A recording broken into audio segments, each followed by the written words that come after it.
Halo guys, Assalamualaikum warahmatullahi wabarakatuh. Nah, di video kali ini kita bakalan ngebahas mitos dan fakta seputar baby musang lagi guys.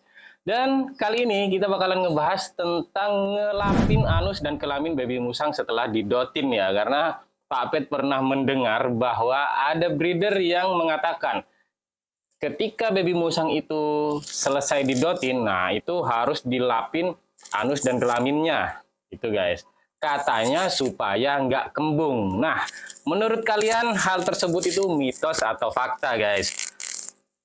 Jadi, Pak Pet pernah dengar ya, ada breeder yang mengatakan seperti itu, guys. Jadi ketika baby musang itu habis didotin, nah itu harus dilap ya. Jadi, nah, anus dan kelaminnya itu harus dilap kayak begini. Katanya supaya nggak kembung gitu, guys. Kalau menurut Pak Pet, hal tersebut hanya mitos ya. Kenapa? Karena penyebab kembung itu sebenarnya bukan karena nggak dilapin ketika habis didotin guys. Tetapi yang pertama, baby musang tersebut kedinginan.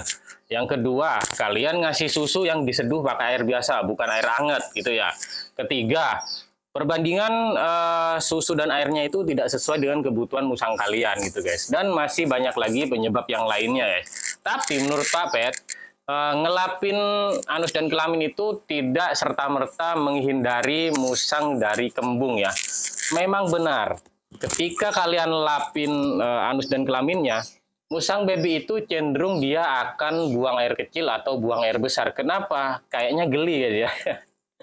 Karena Pak Pet sering banget, nah ini bisa kalian lihat, ini nyusunya sudah sekitar 4 jam yang lalu guys tuh. Ini nyusunya udah 4 jam, sekitar 4-5 jam yang lalu ya. Kita coba ya. Biasanya musang kalau diginiin itu dia bakalan geli dan nanti bakalan kencing atau pup guys. Meskipun sebenarnya musang yang Pak Pet pegang ini tadi udah pup dan udah kencing juga. Nah, jadi kalau diginiin ini biasanya dia bakalan buang air kecil atau buang air besar, gak tahu kenapa. Nah tuh bisa kalian lihat guys tuh, auto kencing ya tuh. Karena emang mungkin geli dianya guys. Tapi ini nggak bikin kembung ya. Kalau nggak digituin tadi nggak bikin kembung. Karena apa? Karena kencing yang barusan dikeluarkan oleh baby musang ini, dia akan keluar dengan sendirinya meskipun nggak kalian gosok-gosok pakai tisu guys. Oke, kita coba lagi ke yang lain ya. Nah ini ngedotnya sama sekitar 4-5 jam yang lalu. Bisa kalian lihat perutnya nggak terlalu buncit ya. Dan musang ini juga harusnya sih sudah pup dan sudah kencing guys. Karena biasanya buang airnya itu beberapa menit setelah musang tersebut nyusu guys. Ini ya. Kita coba deketin ke kamera.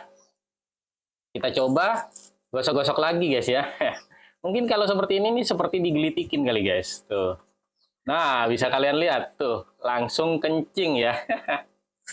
Padahal sebenarnya nggak usah dilap pun, nanti kencing ini ataupun ketika baby musang itu nanti BAB ya kita coba gosok bagian anusnya ya. Ini biasanya nanti keluar guys gitu. Cuman nggak usah disuruh ya. Kalau di gini kan namanya disuruh guys ya. Tuh. Ini kan namanya disuruh. Nah tuh bisa kalian lihat tuh. Langsung buang air guys tuh. Wih panjang banget tuh. Panjang banget guys. Kayak kereta api itu.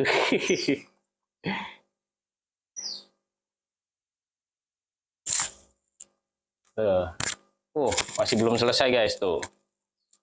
Nah, jadi intinya kalau kalian gosok anus atau kelamin baby musang itu memang bakalan bikin si baby musang itu buang air kecil atau buang air besar guys.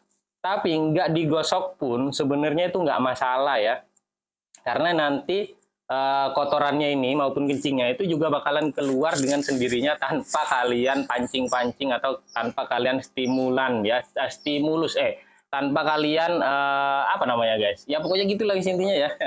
Tanpa diberikan stimulus pun nanti dia bakalan keluar dengan sendirinya gitu. Yang penting yang pertama, baby musang kalian jangan sampai kedinginan, karena kalau kedinginan itu yang biasanya bikin baby musang itu kembung. Yang kedua, ketika kalian ngedotin baby musang kalian, itu nyeduh susunya pakai air hangat, jangan pakai air dingin. Nah, kalau pakai air dingin, itu bakalan bikin kembung guys ya.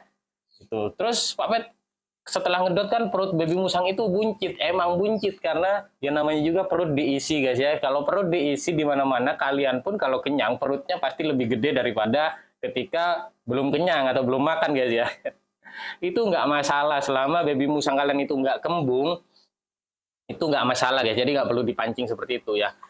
Dan kalau kembung, mau kalian gosok seperti apapun, biasanya tetap nggak mau keluar guys, gitu ya. Jadi kalau digosok-gosok kemudian keluar itu berarti musangnya sehat. Kalau digosok-gosok nggak keluar itu berarti musangnya kembung. Nah kembungnya itu bukan karena nggak digosok-gosok ya, tapi karena beberapa hal yang Pak Pet sebutin itu tadi guys. Oke, jadi mungkin itu dulu dari pengalaman Pak Pet selama ini yang nggak pernah gosokin anus dan kelamin baby musang setelah ngedot ya. Mungkin teman-teman punya pengalaman yang lain, kalian tinggal tulis saja langsung di kolom komentarnya guys. Karena bisa jadi pengalaman setiap orang itu berbeda-beda. Tapi dari ratusan baby musang yang sudah Pak Pet dotin, Pak Pet nggak pernah sekalipun gosokin anus dan kelaminnya setelah ngedot guys. Dan alhamdulillah bisa kalian lihat ya, ini tiga-tiganya sekarang bukti ya, yang Pak Pet rawat dari H0 atau hari pertama mereka dilahirkan, sekarang kondisinya sehat walafiat guys. Alhamdulillah, terima kasih buat supportnya dari teman-teman semuanya. Sampai saat ini mereka bertiga dalam kondisi yang sehat walafiat tuh. Bonding juga. Mungkin itu dulu video kita kali ini. Buat teman-teman yang nggak pengen ketinggalan seputar mitos dan fakta tentang musang, kalian wajib subscribe supaya nggak ketinggalan video-video terbaru dari Pak Pet Channel. Mungkin itu dulu video kita kali ini. Sampai jumpa di video kita yang berikutnya guys. Jangan lupa share pengalaman kalian di kolom komentar. Dan jangan lupa juga like, komen, dan share video ini ke teman-teman kalian semua. Bye-bye. Wassalamualaikum warahmatullahi wabarakatuh.